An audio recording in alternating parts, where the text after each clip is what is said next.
Did you ever have this experience?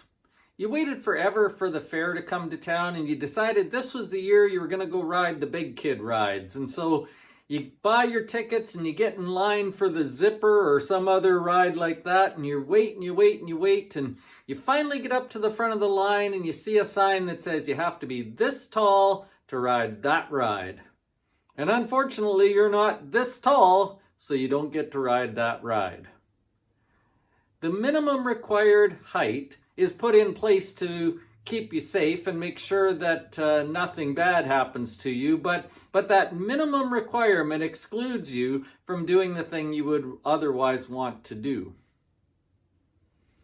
I think that sometimes happens in churches.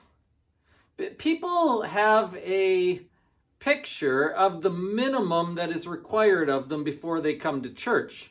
They have an idea that they have to live a certain way or do certain things or stop doing certain things. And so because they don't think they meet the minimum requirement, they exclude themselves.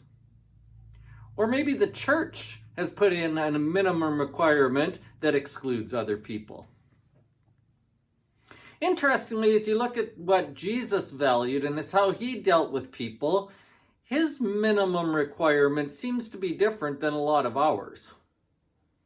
In fact, Jesus had one thing that he looked for all the time. One thing that just thrilled his soul when he found it. One thing that he just celebrated more than any other. And that one thing was the key to getting Jesus' help, getting Jesus' attention, getting Jesus to do the thing you asked him to do. Over and over and over again in the Gospels, this happens. Jesus' minimum requirement is different than ours. And if that's the case, then you know who needs to change. This week, I'm going to tell you a very simple story. It's going to be a relatively short sermon, but it's going to be an impactful one because I think it'll remind us of what's most important and where our emphasis should lie. The sermon is called Jesus' Minimum Requirement, the quality that impressed Jesus most of all. In our Bible study, we are now done with 1 Kings, and so we are moving on to the book of 2 Kings. But even though we're moving to a new book, things haven't changed all that much.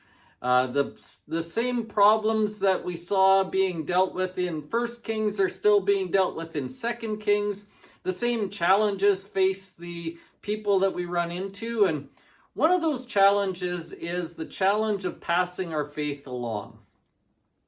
It is essential for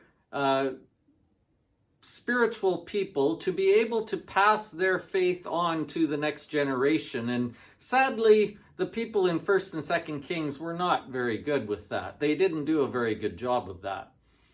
And so hopefully we will learn from their mistakes. 2 Kings chapter 1 starts off with a story of someone who just didn't ever really get it. His parents didn't teach him very well, and even the things he knew, he sort of rejected. He just didn't want to listen. We can learn from this king's mistakes, and we can learn how maybe to do a better job of not only modeling faith, but passing it on. 2 Kings chapter 1 is entitled, Some Things Never Change. And hopefully by studying that chapter, we can maybe make some changes for us. 2 Kings chapter 1 is where we are in the Bible study. This weekend is Harvest Fellowship in Weyburn, and so I know lots of people will be on the road going back and forth to the lessons Friday night and Saturday and Sunday morning. So if you're traveling and going to be away, just be safe on the roads and know that we'll miss you. For those of us who are around, I'm really excited about Sunday morning. I think we've got 2 good lessons, 2 really good things to think about, and a sermon that you could invite anyone to. If you're interested in inviting some of your friends, if you've thought about bringing someone, this is a great Sunday to do it. We'll see you there.